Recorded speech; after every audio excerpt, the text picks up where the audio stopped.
I was looking for a 5% royalty, not 50%. Cinematronics at that time was owned by Jim Pierce and some unknowns.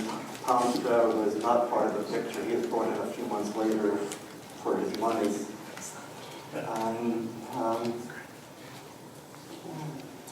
Okay. Yeah, I was going all around the country trying to sell this thing, showing it to distributors, manufacturers.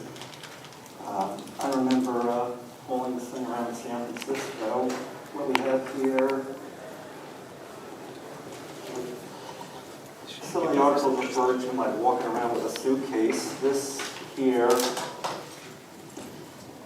is the suitcase game that it was referring to.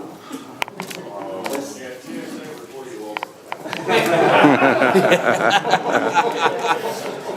I think I put explosives in something. Hey, don't explode!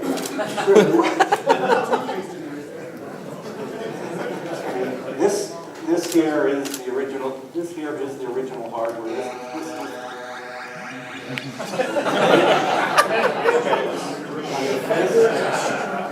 This is the hardware that it was actually developed on. It was built up piece by piece, backing up.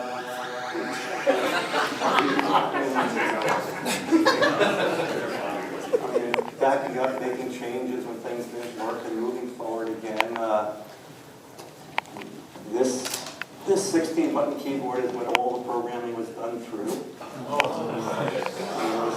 It was all done in hex machine code. The machine code for this machine was second nature to me after a while. What year was that? This, I started working on it September 73. By September 70, by July 74, I was able to draw the first vector.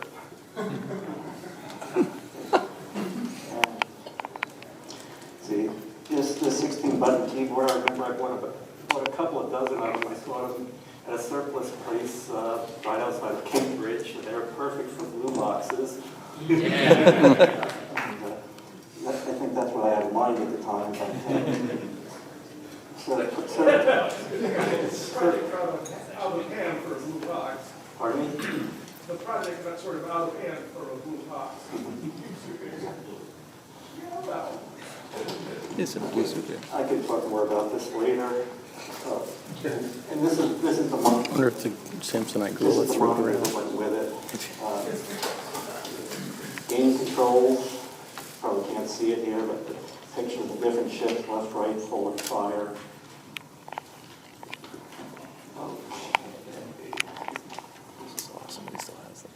Oh yeah, definitely. There have been murmurs that he actually obtained the copyright of the game from Russell, which would contradict the well-known rumors of the game being public domain.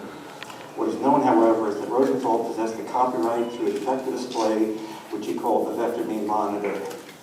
No, there is no copyright. I built my game. No copyrights, no patents since 1982. Okay. My game was built from recollections of having seen Steve's game 5-6 years before. As far as copyrights, yes, I copyrighted my variation of the game, and calling my monitor the Vectorbeam monitor. The term Vectorbeam never came about until a few weeks after I started my own company. It was a vector system. It was not a Vectorbeam monitor. Okay. Space Wars became wildly popular in arcades, rated by game operators the top earner of the year 1978.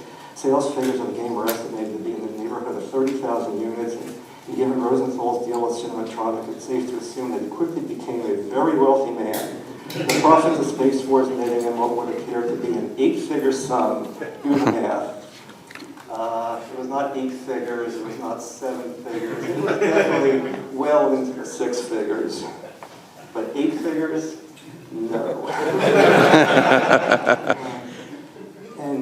and 30,000 units being sold, I could be wrong, my recollection, it was nothing close to that. I believe Cinematronics probably built about 7,000, and Vectorbeam probably built another 1,000 for maybe a total of 8,000 out there. If Cinematronics could have cranked them out the door, yes, they might have hit 30,000 while it was popular, but you can't spend years getting a game out there when it's hot. You have to strike. I believe the figure is 7,000 or so, not 30,000. Rosenthal soon left Cinematronics to start his own company, which, like his display technology, he also called Vectorbeam. Whether or not Pierce Stroud grew a dislike for the 50-50 profit split with Rosenthal and pushed him out, refusing to repeat the arrangement on the next game, or whether a different situation occurred is unclear. No, it was not 50-50. They did not push me out. I left on my own, which was a big mistake. If I had stayed, I would have been rich. Back at Cinematronics, immediately after Rosenthal left in early 1978, Tim Skelly was hired as the sole game designer. However, when Rosenthal left to form Vectorbeam, he cleared house, moving all his development tools over to Vectorbeam and taking the only copy of the instruction set for programming the CPU. The development tools I took were my personal property. Taking the only set of instructions was at the advice and urging of my lawyer, who later on sued me, and I sued him. It was a dumb, stupid mistake on Cinematronics. His idea was, why help them out? They're going to be competing against you. Fortunately, one of the techs there was familiar with my system, was fairly quickly was able to resurrect the instruction set and keep going. But that's the one thing I'm not proud of. That was a mistake. Walking away with the instruction set.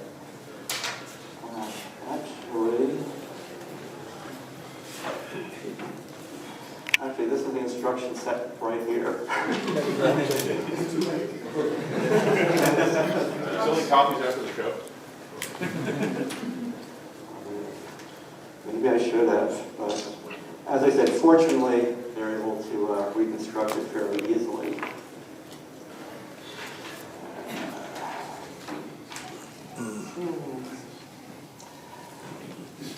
Okay, so yeah, that part, which isn't very complimentary, was true. Let's see, Vectorbeam only lasted about a year, 78 to 79, when Rosenthal sold the factory and the Vectorbeam technology rights to Cinematronics. He then took a substantial wealth. Even after the failure of Vectorbeam, he was still easily a millionaire, just barely. And left the game business for good, never to be heard from again, I guess, until today.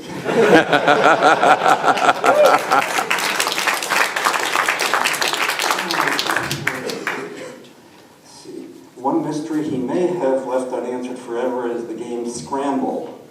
Some say it was produced, and others claim only a flyer and a mock cabinet were ever produced. No Scramble has ever been found, and nobody with a definite recollection of ever seeing a Scramble has ever spoken out. It may very well remain a mystery. Scramble was not a very exciting game. It was a pinball / Pong version of a game. I don't remember the details. It should have been done on a raster. It was the power of the vector system. Definitely, it was totally inappropriate. It was a crummy game. I think we sold 65 of them. We had one container that held. We put 65 games in, and it went off to Africa someplace. After that, I don't know. One of the game cabinets I did leave with actually had a Scramble decal on the side. And after reading this article, it's a little upsetting to know that I left that out in the rain for a few years and finally smashed it up to put it in the garbage. I didn't realize how valuable Scramble was. But yeah, we made 65 and they went to Africa. See, Bill Cravens, president of Vectorbeam, visited Cinematronics before the buyout, looking for something his company could build and sell quickly. Cinematronics sold him Blitz, Skelly says, and we laughed our asses off. Blitz was supposedly a real dog. This I don't remember. I don't remember Bill Cravens going down there. Bill Cravens was never the president of Vectorbeam.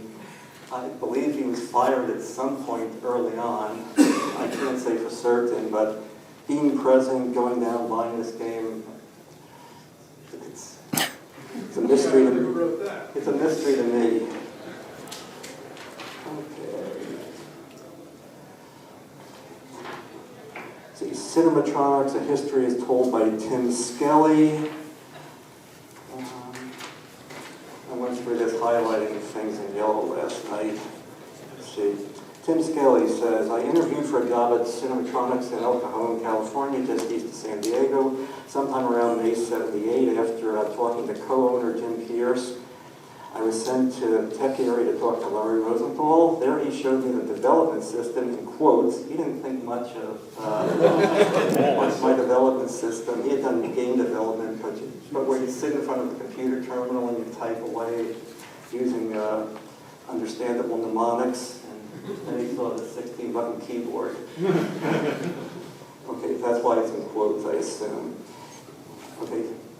That he used to develop Space War. It says, a piece of plywood with a T-tail board, some LEDs and buttons that allow him to manually punch in hex opcodes. That scared the hell out of me, but at least I knew how a hex machine code worked. Scarier was that my limited graphics experience had been with bitmaps. I knew next to nothing about vector displays. Larry didn't explain very much to me and answered very few questions. Whenever I mentioned our possibility of working together, he was evasive. So I figured I had failed the interview. I vaguely recall sitting down with him, and the reason I was evasive was he was talking about working together, and I knew I'd be leaving in a few days to start Vectorbeam. So I don't remember the details, but yeah, I was evasive, and that was the reason. Okay. Let's see. Okay. The success of Space Wars helped put Cinematronics coin up on the map. Without me, Cinematronics, you would have never heard of them.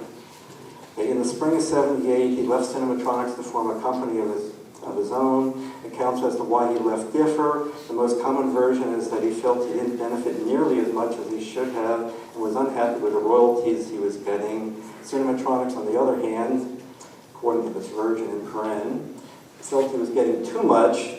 The sources said he received millions from the deal. Popular as it is, the story is false. Rosenthal was only getting a royalty of around 5% and was quite happy with the deal. As Ken Boyk remembers, the problem may have been he had too much money. Okay, Ken said all of a sudden he had so much money they didn't know what to do with it, and it scared him, and at the same time other people were asking him to come aboard with them. Marty Bromley, one of the major distributors at that time, and other people were going to give him $10 to $12 million to do a think tank where he developed games for them, and if they didn't like it, he could manufacture it himself. Others report that Rosenthal, a Boston native, that's interesting. I grew up in New Jersey. Didn't care for the seasonless climates of the San Diego area. The truth, however, may have been much simpler. According to Rosenthal, I mean, people have been calling me up over the years trying to get quotes from me. I don't know who I talked to at various times. He merely wanted to start a manufacturing company of his own. And then it goes down to say, at the suggestion of his lawyer, Rosenthal brought in Gil Levine as president. This was a friend of the lawyer who told me to take the instructions, said he sued me and I sued him, etc. Gil Levine was a friend of his, and in Paren it says a decision he may have regretted later. I definitely regretted it. Okay. Why I started Vectorbeam? Yes, I wanted to have my own company. I was in my late 20s. That's what I wanted to do. At Cinematronics, again, I'll preface it with these are my own recollections. The quality of the games going out the door were not the highest quality, and they weren't cranking them out nearly as fast as the market was demanding. As far as the quality went, because the demand was there, they're pushing them out without sufficient burn-in. back in those days, TTL chips were not the most reliable. And other things, I spec the Sylvania picture tube. They found another manufacturer, I forget the name, but the tubes are constantly arcing over inside. When they arced over, they're blowing out the interface between the TTL board and the display. And I also believe at that time, my friend Bill Cravens, he was a sales manager there. I believe, and keep prefacing I believe, I'm not certain, I don't want anybody suing me for slander. He was fired because he was receiving a small royalty on each game, and they believed, why do we need it? This game is selling itself. So all those things went into my forming Vectorbeam. Let's see if there's anything else here. There's some pictures of myself. I looked like that 35 years ago. Black and white and all? The whole world was black and white. Of course. Changed the color right around campus. Black and white's a great game.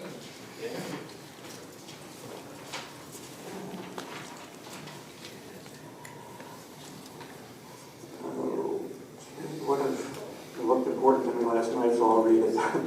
With the release of Barrier, things went from bad to worse at Vectorbeam. The company was leaking money like a sieve, and Rosenthal, who had sunk most of his Space Wars royalties, it wasn't most of it, it was all of it. Oh, no. Into the venture was looking for a way out. In addition, management at the company was reportedly lax, with people sometimes not showing up until well afternoon. With this company on the brink of failure, Rosenthal decided to sell Vectorbeam along with his patents to Cinematronics. Jim Pierce reported they paid Rosenthal a substantial amount of cash. Various rumors placed the figure at $1 or $2 million. That's fairly close. It would have been that if they paid the whole thing. There was a lawsuit I negotiated, settled for about half the remaining balance. For Rosenthal, however, cash may have not been the primary motivation factor. He simply wanted to wash his hands of a venture that hadn't been nearly as much fun as he thought it might be, and he had never seen much in the way of success at Vectorbeam. As part of the deal, Rosenthal insisted that Cinematronics take Vectorbeam off his hands, along with his debts. Okay. Well, basically, I started Vectorbeam. The only game we have was Space War, which was nearing the end of its run. Put together this factory, had a payroll. Payrolls take a lot of money, and never came up with a decent game. I was, every royalty check I was getting from Cinematronics, I was putting directly into the company, which was not being managed all that well. I was driving around the same 68 Pontiac that I drove out to California to go to graduate school. Well, people working for me were driving around Cadillacs. And I had a line of credit with Bank of America that was at about $500,000, and I was personally guaranteeing it. So I owed the IRS probably $400,000 or $500,000. I don't know what it was. It was getting scary. Pierce and Stroud were paying me a sizable royalty, which they hated the thought. But for some reason, they were scared not to pay me. They wanted those patents so they could stop paying me. They wanted the patents. And I knew that. And one day I just said, I've had enough. I've got to get rid of this company. The company is not worth anything, but Pierce and Stroud want those patents. I think as part of the deal, they'll take the company off my hands and the guarantee I had with Bank of America, and that's exactly what happened. to get rid of the company. They wanted the patents. I sold them the patents. There's a lot, and in exchange for taking the patents, they took the company as part of the deal. That's the truth. There's a lot of rumors about how they behind the scenes managed to take the patents out of Cinematronics and transfer it to their own name. The patents I sold directly to Pearson Stroud to begin with. There were no underhanded dealings. What they did with those patents, I have no idea. As far as, when I say no idea, as far as suing other people, there are lots of rumors. They sued all the game companies that had attempted to use a vector display in a coin box.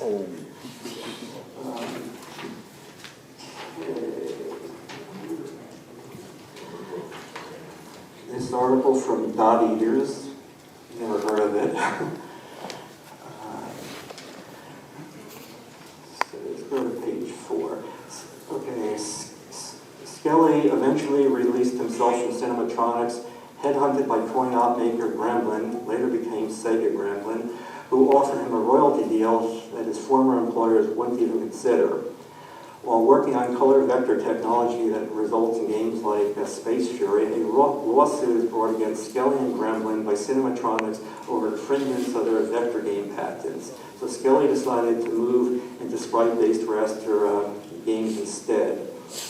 Okay, Skelly recalls them suing Gremlin. I heard lots of rumors that they sued Atari for using their vector system. I heard rumors they got millions from it. I heard rumors they got nothing. I have no idea what they did with my patents. Okay.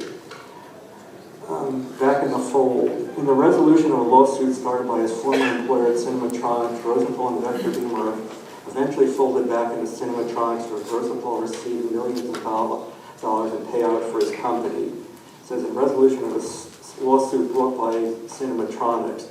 There was no lawsuit brought by Cinematronics. I had to dump the things it came down to. It was my decision to get rid of it. I mean, as far as lawsuits go, after I sold the company, this lawyer I referred to, my general manager, they were no longer the gravy train that I created for them didn't exist. All of a sudden I had money, they didn't have jobs, they decided to sue me. It's amazing how when nobody sues you, all of a sudden you have money, everybody's suing you. I mean, I probably spent $50,000, $75,000 on lawyers defending myself eventually without going to court, so they just went away. Okay. This looks like the last article I pulled out. I did not realize that a game of mine was the impetus for a successful Cinematronics game. Okay, Star Castle. The idea for the game had come to Skelly even before he started working on Rip-Off. You people probably know what that is, I don't. During his 1979 visit to the defunct Vectorbeam, Dan Sunday, who is my programmer at Vectorbeam, a friend of mine, I knew him from Berkeley. I don't know why I hired him as a programmer. He had a PhD in mathematics. I first met him working in a physiology lab on campus in Berkeley. Sunday had shown Skelly a demo of a new game they'd been working on, and with a Space Wars type ship was surrounded by a rotating ring of blocks. The player controlled the ship and tried to protect himself from the giant snowflake-like enemies who attacked his fortress in increasing numbers. According to Sunday, the origin of the game had actually gone back further than that. It started when Larry Rosenthal got the idea for a birth control game called Oops. Okay,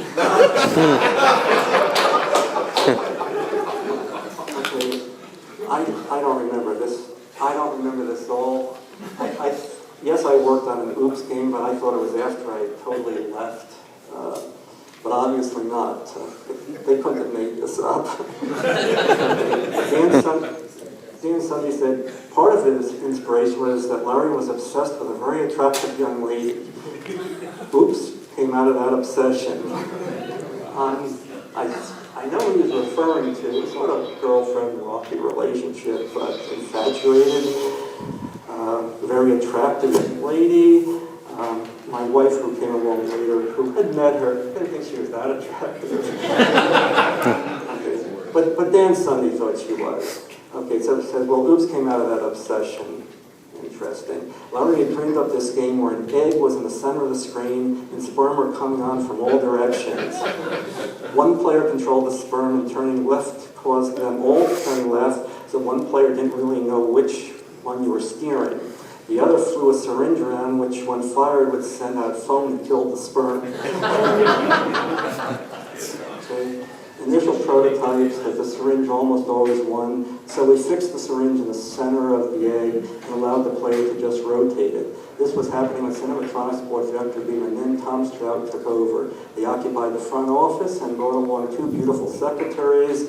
After a few days, one of them came into the R&D lab, saw what was happening, and ran out exclaiming to the whole office, "They've got sperm on the TV monitor." Okay. Now the game potential was clearly there, but marketing an adult game to an arcade filled with minors was not a good idea. So the sperm became spaceships and the eggs became Star Castle. There was how Star Castle was conceived. I did not know that until 2 nights ago when I pulled this out.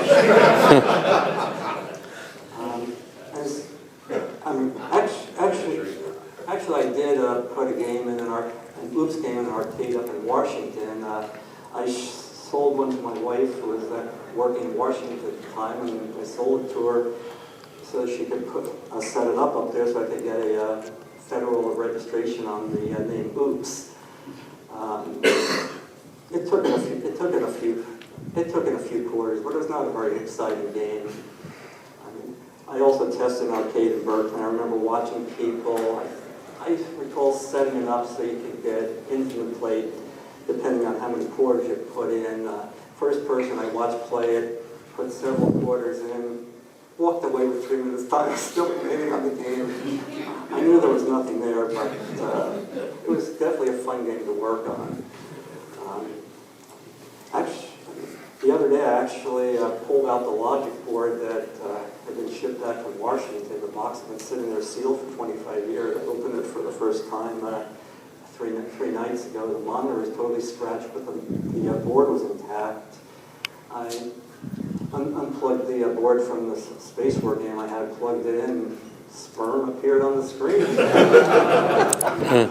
Unfortunately, I couldn't play the game because I couldn't get it to recognize the playing mechanism, so I just stayed in the track mode. And if you're interested in what the sperm looked like, I took a picture off the screen. It's on my phone here. Okay, that's it for what was said about me and what the truth is. Okay, now my connection with Space War began in May 1978. I'd just been accepted to MIT, and I went up there to check it out. I had a friend of mine show me around MIT. I remember first we went sailing on the Charles, and then he had to take me to one of the computer labs where the PDP-1 was. I thought it was PDP-1 serial number 1. Steve corrects me, telling me it was serial number 5. Whatever, it was an old machine. Much modified by the time you saw that. Okay, I said, you allegedly finished your game at 62. I saw it first at 68. Many of you have probably seen the game, a PDP-1 at the Computer History Museum here. The display there only has a paper tape. By 1968, though, there was a 9-track tape reader hooked up to the machine, because I remember taking a little spool and sticking it on, showing you all the games. The only one I recall, though, was Space Wars. Space War. Space Wars, how that came about, when I was at Cinematronics, there was Space War. Jim Pierce insisted on being Space Wars because the movie Star Wars had just come out, and he wanted to take advantage of the connection, so it became Space Wars. maybe that's one of the things that caused me to start my on that day. He showed me the dorm he was living in, Burton House. Showed me this room. All the furniture had been removed.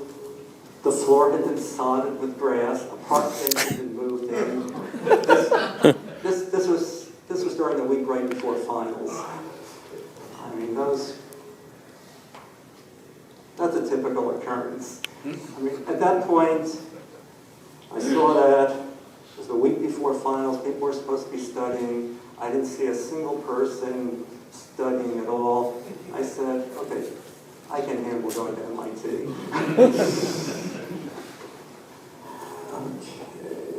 Okay.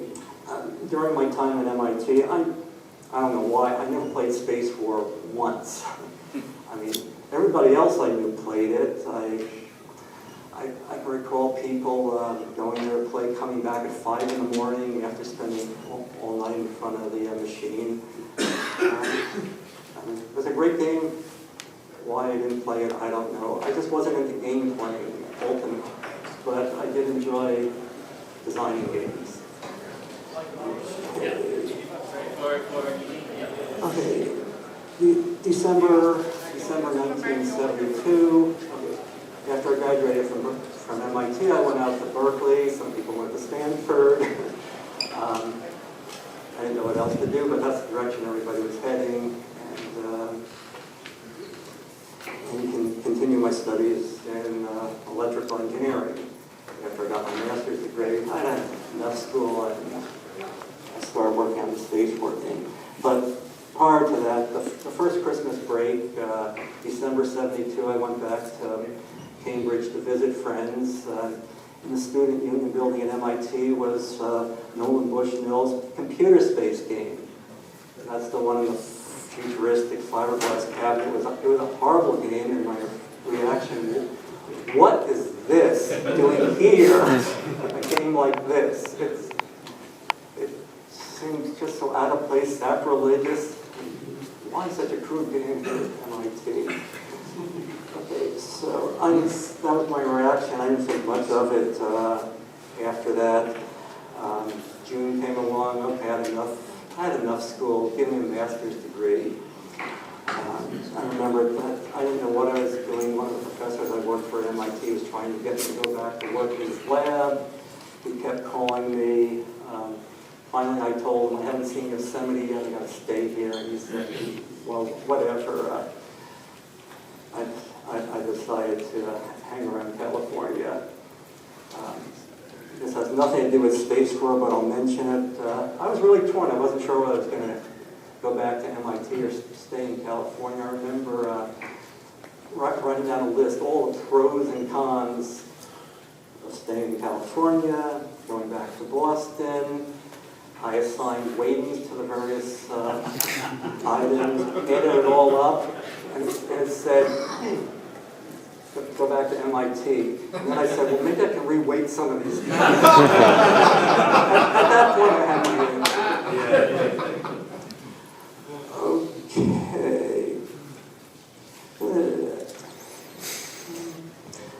Okay, I don't remember when it was I decided I was going to work on the Space War game, but I do remember I was sitting in a lodge outside at the base of Mount Rainier in Washington.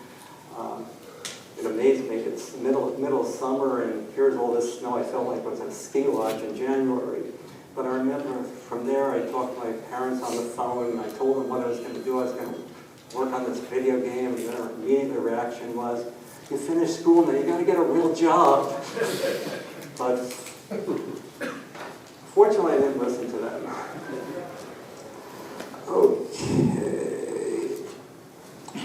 Okay, so after I finished my summer vacation, having fun going around the Northwest, I picked up a 10-inch TV set. This is it right here. And proceeded to figure out how to get Space War running on it. My initial idea was to make a home version of the Space War. I was going to build the electronics you plug into your TV set and play the game. Okay, the first thing I had to do, understand the NTSC format so I could talk to the TV. I remember going to the engineering library trying to find a description of the format. The thing that amazed me was every single book I found in it was copyright 1947. There was no mention earlier than that. Everything was 1947. And that was a standard that was in existence until 3 years ago. Okay. After building a simple computer out of MSI and small scale TTL logic, I had a working computer. Actually built my first computer. It was fun getting it working. One thing that made it really fun, I was using all surplus components, which were a bit flaky. The main program memory was 1101 dynamic RAMs. They're the first 1K by 1-bit dynamic RAM. I don't know how technical people are here, but you just couldn't read the output, so you needed to strobe the current output at the right time to latch in the data. So it was fun getting that memory system working with board. Once I got it working, I remember things would work fine, but all of a sudden, when more than 6 address lines changed at once, the thing would fail. I mean, I didn't have a logic analyzer at that time. The only tool I had was a 547 scope. And I recall it took me about 6-7 weeks to finally figure out what the problem was. It was a grounding problem. I mean, the memory bank over here, which was drawing all the current, had one ground wire connected somewhere to the middle of the logic section, and when enough address lines changed at once, there was a large enough current surge to lift the ground up, screwing everything up. That took 6 or 7 weeks to debug, which had nothing to do with the game. But finally I got it working, and had a computer which I could then drive a simple modulator to use an NTSC format, put something up on the screen. I put up a pair of 7-segment numbers, counted to 100. I mean, it was good. I mean, it was fascinating watching this computer I built from scratch actually put something up on the screen. I then tried drawing a diagonal line on the screen. It was crude looking. I mean, well, you know what a line looks like with 256 raster lines. I said, I cannot draw the ships with the detail I want using rasters. Within about 10 minutes, I said, I've got to come up with a vector system. I opened up the TV set, ripped all the guts out, got access to the cathode and the deflection coils, and went from there. It was fun building the... Larry, I think you're skipping over one big thing that I didn't understand. You weren't using an 80, you weren't using a 404, you weren't using a 6800. This was a complete design of a processor from scratch using TTL. Okay, I said I built a computer. I literally built a computer from scratch. The accumulators, the instruction steps, the lookup tables, and it's all done in the camera. Okay, most of the chips I used were small chips. Each one had 4 NAND gates or NOR gates in them, flip-flops. The most sophisticated chips on the board were 4-bit adders. Yeah, I built a computer from very basic blocks. At the time, the most sophisticated chip that existed was the Intel 8008, which just didn't have the power to do what I wanted. A year and a half later, the 8080 came out. Shortly thereafter, the Z80 came out.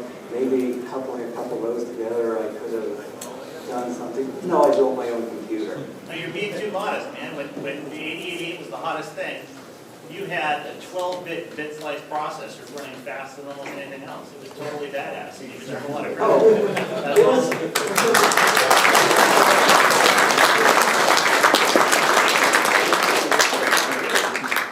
It was a fast machine for the day. I'll show it to you again. This here is the top of 3 wire-wrapped logic boards. All the memory and all the control circuitry for the programmable memories in this box here. As I said, it was RAM, not ROM. Every time I turned off the power, it would lose the program. I took a Sony cassette player, tried little frequency encoding to store the data, gave that up after about half a day, and straight into the heads, generating digital pulses, which I then interpreted, processed to load the program memory. So every night when I finished, I downloaded what I developed back onto the cassette, and that was my backup. Okay, so Larry also show. I'll get to that. Oh, okay, perfect. Okay, it took some effort to drive this TV set. I wanted to use the yoke around the tube for deflecting the beam that came with the TV set, but it was not quite symmetrical. The TV, a TV set, the horizontal goes 60 times this. Okay. The horizontal goes 60 times a second, the vertical goes 15,750 times a second. So they're totally asymmetrical, and the way the deflection of the beam on the screen is proportional to the current that's going through the coil-generated magnetic field is deflected. The inductance of the coil in one direction was a lot different than the other. In the horizontal direction, I needed, I don't remember, plus or minus 12 volts to drive it to get the same deflection in the other direction in the same magnetic field. I had to drive it with, I believe, plus or minus 150 volts. So what I've got here is a dual power supply. Ultimately, in production, before it got into production, I had custom yokes made which were symmetrical, where I could drive them the same in both directions. Larry, just a time check. We got about 10 minutes. Before question and answer? Or? So we're gonna go to 5 till, and then we're gonna go over by 10 minutes. Okay. So you got about 3 or 4 minutes to go. I'll start moving more quickly. Okay. Well, also this is, as I said, this is what I did my initial development on, both hardware and the software. I remember while working on it, when I was working on the analog, the digital part, I said, I can't wait till I get to the analog part. After I was working on the analog part, I got sick of that. I can't wait till I get to the digital part. And the digital part, I couldn't wait till I got back to the analog part, et cetera, et cetera, et cetera. Also, in demoing the game, I don't know that I mentioned this or not, this is the actual game that I said that I hold around showing people, and it's really referred to on the internet. This is it. What goes into it? This is not an actual vector display board, but this is a game system I worked on after I left the Vectorbeam. This is a high-resolution color raster display system. The reason I bought it was to just show you what goes into developing a board. Building a game, again, as I said, is not just sitting in front of a computer terminal typing away. Wow. And spend time putting these notes together and we quickly go over them. Actually, I'll read it. That'll be the fastest. After building a simple computer on a small scale on MSI detail logic and improved solid-state memory chips, all of which were purchased from a local surplus store. Actually, some of you may have heard of Dave Needles. He built a bunch of games, none of them never made it into production. He also went to the same surplus place by the Oakland airport. Okay, I didn't use a microprocessor because the 808 was just too slow. Quickly I learned that you have to keep the electron beam moving. If it's turned off, you will burn a few holes in the screen. If you don't keep it moving, it gets pretty hot. Some of the production monitors, you can actually see hits in the glass that melted the glass. Wow.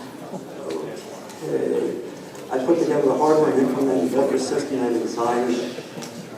Okay, the vector system, they're all very expensive. I looked at a number of them.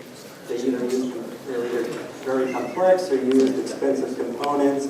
I came up with an approach which I thought was pretty elegant, pretty simple. I thought it should work. And the amazing thing was, it worked the first time when I tried it out. That does not happen.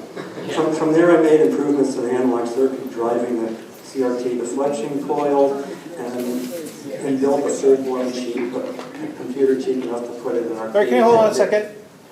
Can you hold the conversations down, please? It's very hard to hear over here. And make sure your phones are turned off. I don't want to hear more ringers. Okay, go ahead. Thank you. Okay. Wish you would give me a time warning a few minutes before. Okay. At one point, getting ready to test a new deflection coil amplifier for the first time, I explained to my girlfriend, who was in the lab at the time, that testing a circuit for the first time is referred to as smoke testing it. Okay. Not only was there smoke, but there were also flames. I think I had a biasing problem in the, the totem pole drivers sort of short, they were both on at the same time. The transistors weren't happy. During the development of the game, friends would come to me and tell me I was too late. Somebody had a prototype spacewar game being tested somewhere in Berkeley. There was Dave Needle's Star Trek game. I mean, I looked at it. The board had about 300 chips on it. There was no way it could have been built. And I remember the amazing thing was there wasn't a single bypass capacitor on any of the chips that was running. Okay. Or somebody had a spacewar game running at the Student Union building at Stanford that was built. It's his Space Galaxy game.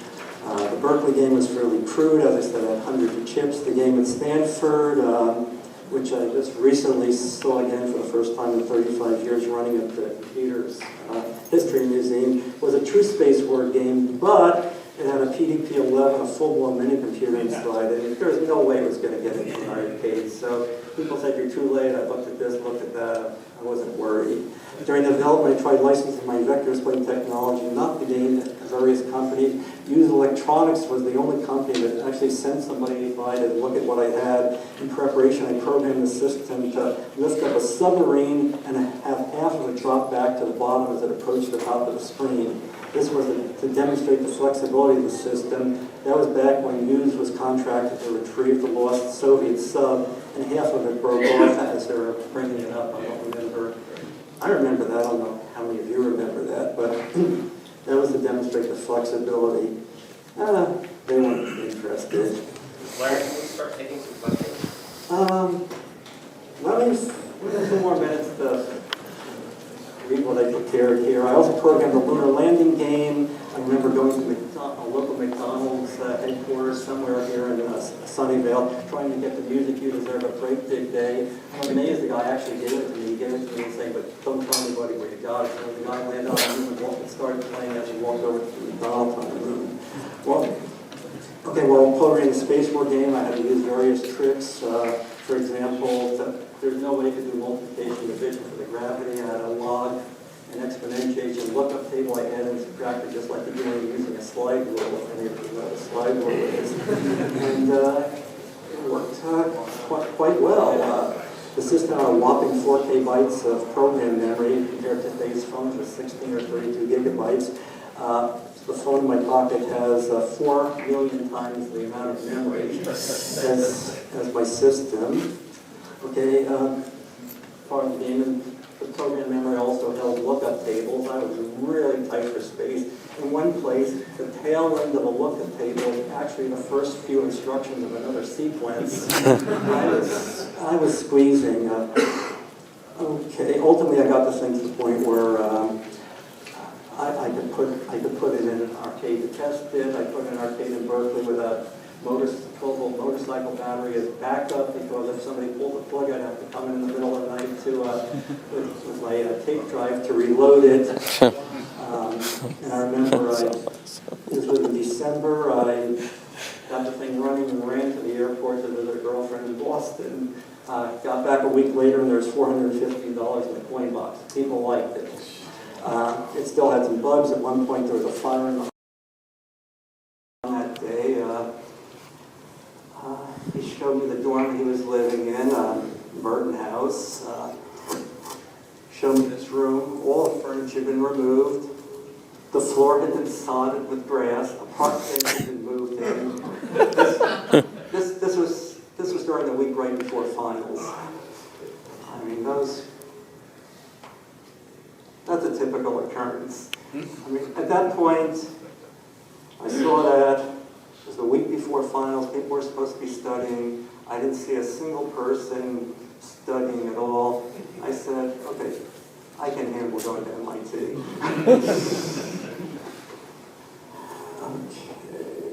Okay. During my time at MIT, I don't know why, I never played Space War once.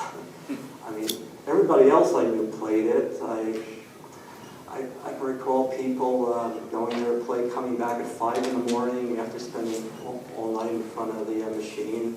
I mean, it was a great game. Why I didn't play it, I don't know. I just wasn't into game playing, ultimately. But I did enjoy designing games.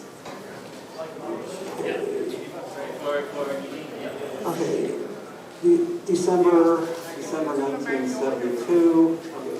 After I graduated from MIT, I went out to Berkeley. Some people went to Stanford. I didn't know what else to do, but that's the direction everybody was heading. And can continue my studies in electrical engineering. After I got my master's degree, I had enough school, and I started working on the space working. But prior to that, the first Christmas break, December 72, I went back to Cambridge to visit friends. In the Student Union building at MIT was Nolan Bushnell's computer space game. That's the one in the futuristic fiberglass cabinet. It was a horrible game, and my reaction, what is this doing here? A game like this. It seems just so out of place, sacrilegious. Why such a crude game at MIT? Okay, so that was my reaction. I didn't think much of it after that. June came along. Okay, I had enough school. Give me a master's degree. I remember that I didn't know what I was doing. One of the professors I worked for at MIT was trying to get me to go back to work in his lab. He kept calling me. Finally, I told him, I haven't seen Yosemite yet. I got to stay here. And he said, well, whatever. I decided to hang around California. This has nothing to do with Space War, but I'll mention it. I was really torn. I wasn't sure whether I was going to go back to MIT or stay in California. I remember writing down a list, all the pros and cons of staying in California, going back to Boston. I assigned weightings to the various items, added it all up, and it said, go back to MIT. And then I said, well, maybe I can re-weight some of these things. At that point, I had my answer.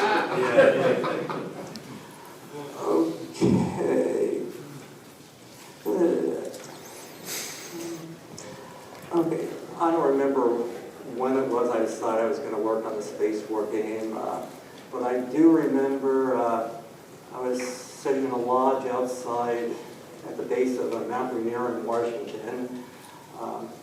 It amazed me. It's middle of summer, and here's all this snow. I felt like I was at a ski lodge in January. But I remember from there, I talked to my parents on the phone, and I told them what I was going to do. I was going to work on this video game, and their immediate reaction was, you finish school now, you gotta get a real job. But fortunately, I didn't listen to them.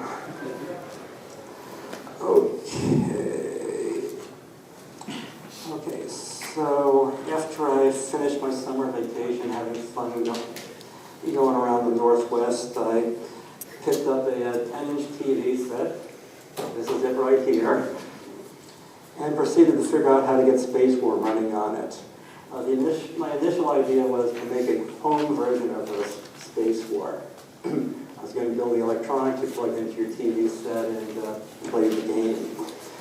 Okay, the first thing I had to do, understand the NTSC format so I could plug to the TV. I remember going to the engineering library trying to find a description of the format.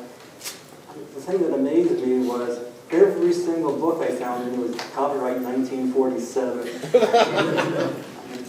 There was no mention earlier than that. Everything was 1947. And that was a standard that was in existence until 3 years ago. Okay. After building a simple computer out of NSI and small-scale TTL logic, I had a working computer. Actually built my first computer. It was fun getting it working. One thing that made it really fun, I was using all surplus components, which were a bit flaky. The main program memory was 1101 dynamic RAMs.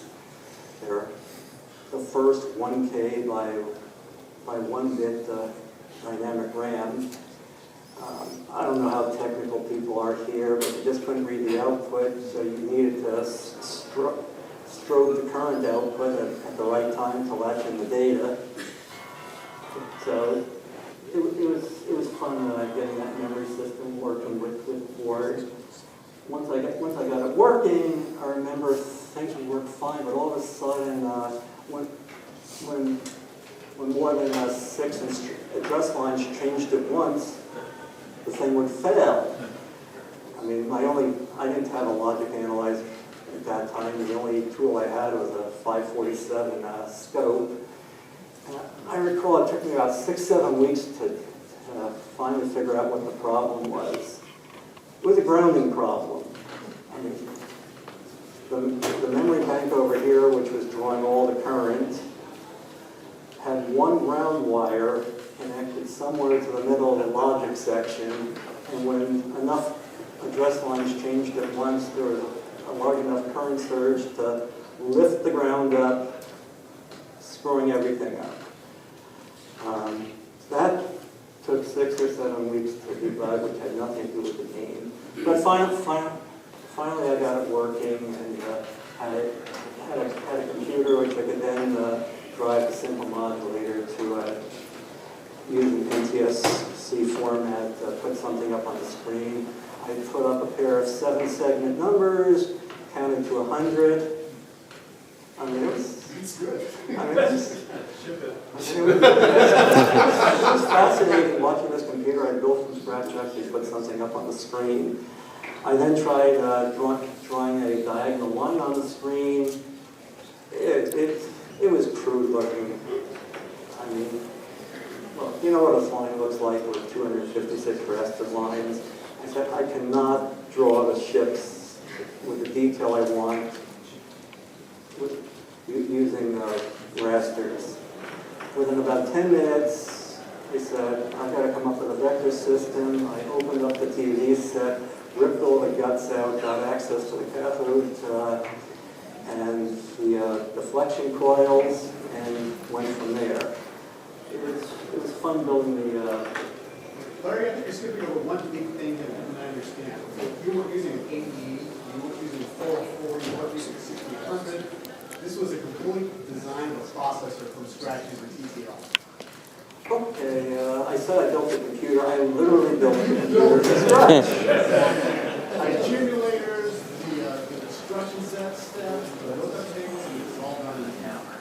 Okay, Most of the chips I used were small chips. Each one had 4 NAND gates or NOR gates in them, flip-flops. The most sophisticated chips on the board were 4-bit adders.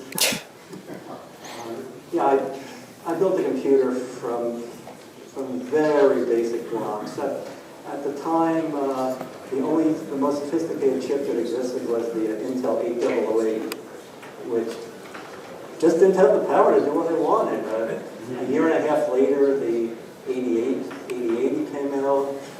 Shortly thereafter, the Z80 came out. Maybe coupling a couple of those together, I could have done something. No, I built my own computer. Now, you're being too modest, man. When the 8088 was the hottest thing, you had a 12-bit bit slice processor running faster than almost anything else. It was totally badass. You deserve a lot of credit. That's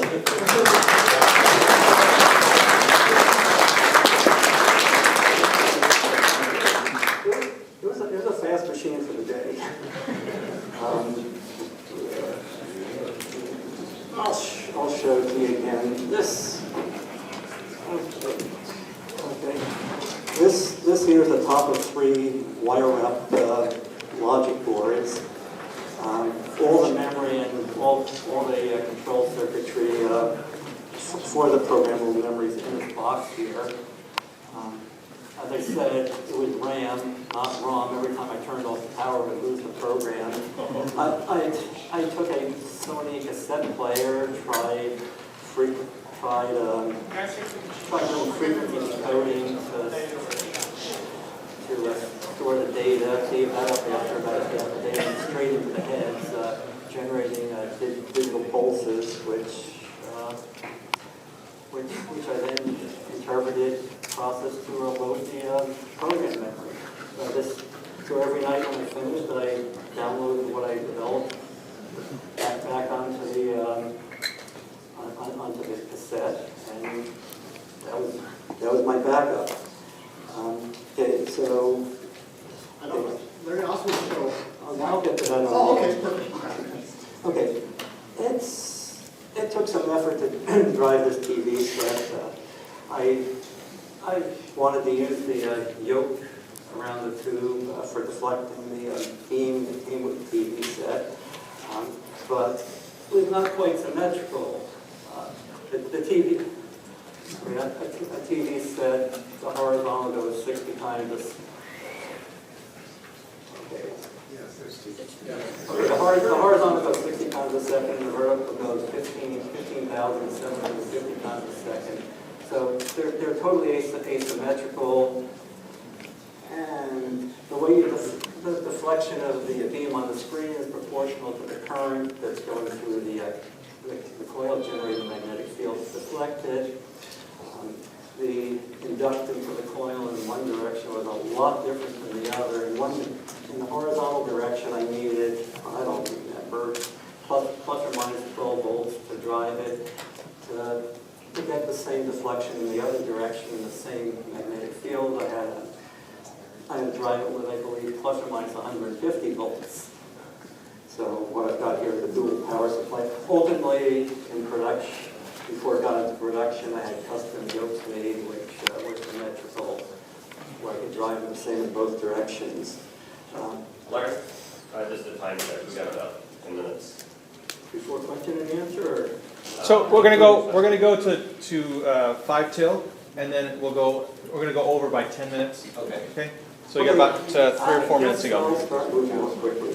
Okay. Well, also this, as I said, this is what I did my initial development on, both hardware and the software.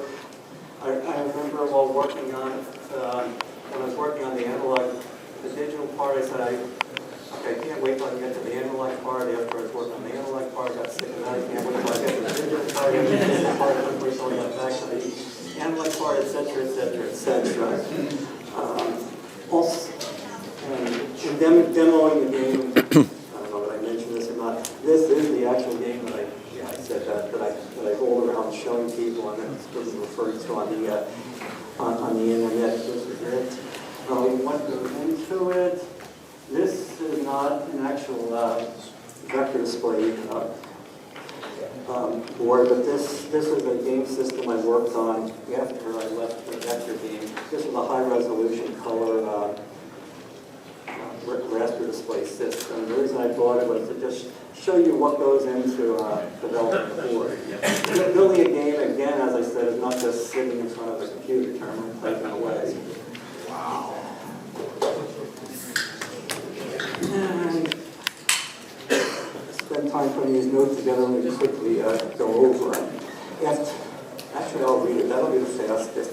After building a simple computer on a small scale on MSI detail logic and improved solid-state memory chips, all of which were purchased from a local surplus store. Actually, some of you may have heard of Dave Needles. He built a bunch of games, none of them never made it into production. He also went to the same surplus place by the Oakland airport. Okay, I didn't use a microprocessor because the 88 was just too slow. Quickly I learned that you have to keep the electron beam moving. If it's turned off, you will burn a few holes in the screen. If you don't keep it moving, it gets pretty hot. Some of the production 19 monitors, you can actually see hits in the glass that melted the glass. Wow. Okay. I put together the hardware and implemented the vector system I designed. Okay, the vector system, they're all very expensive. I looked at a number of them. They either use very complex or used expensive components. I came up with an approach which I thought was pretty elegant, pretty simple. I thought it should work. The amazing thing was it worked the first time when I tried it out. That does not happen. From there I made improvements to the analog circuit driving the CRT deflection coil and built a full-blown computer cheap enough to put it in our. Larry, can you hold on a second? Can you hold the conversations down, please? It's very hard to hear over here. And make sure your phones are turned off. I don't want to hear more ringers. Okay, go ahead. Thank you. Okay. Wish you would give me a time warning a few minutes before. Okay. At one point, getting ready to test a new deflection coil amplifier for the first time, I explained to my girlfriend, who was in the lab at the time, that testing a circuit for the first time was referred to as smoke testing it. Okay. Not only was there smoke, but there were also flames. I think I had a biasing problem in the, you can see in here, the totem pole drivers sort of short, they were both on at the same time. The transistors weren't happy. During the development of the game, friends would come to me and tell me I was too late. Somebody had a prototype space war game being tested somewhere in Berkeley. There was Dave Needle's Star Trek game. I mean, I looked at it. The board had about 300 chips on it. There was no way it could have been built. And I remember the amazing thing was there wasn't a single bypass capacitor on any of the chips that was running. Okay. Or somebody had a space war game running at the Student Union building at Stanford. That was Bill Pitts' Space Galaxy game. The Berkeley game was fairly crude. As I said, I had hundreds of chips. The game at Stanford, which I just recently saw again for the first time in 35 years running at the Computer's History Museum, was a true space war game, but it had a PDP-11, a full-blown mini-computer inside it. There was no way it was going to get into an arcade. So people said, you're too late. I looked at this, looked at that. I wasn't worried. During the development, I tried licensing my vector display technology, not the game at various companies. Use Electronics was the only company that actually sent somebody by to look at what I had. In preparation, I programmed the system to lift up a submarine and have half of it drop back to the bottom as it approached the top of the screen. This was to demonstrate the flexibility of the system. That was back when Hughes was contracted to retrieve the lost Soviet sub, and half of it broke off as they were bringing it up. I remember that. I don't know how many of you remember that, but that was to demonstrate the flexibility. They weren't interested. Larry, can we start taking some questions? Let me have 2 more minutes to read what I prepared here. I also programmed the lunar landing game. I remember going to a local McDonald's headquarters somewhere here in Sunnyvale, trying to get the music you deserve a great big day. I'm amazed the guy actually gave it to me. He gave it to me and saying, but don't tell anybody where you got it. So the guy landed on the moon and started playing as he walked over to the McDonald's on the moon. Well, Okay, well, programming the Space War game, I had to use various tricks. For example, there's no way to do multiplication division for the gravity. I had a log, an exponentiation lookup table I added and subtracted just like you do when you're using a slide rule, if any of you know what a slide rule is. And it worked quite well. The system had a whopping 4K bytes of program memory compared to today's phones with 16 or 32 gigabytes.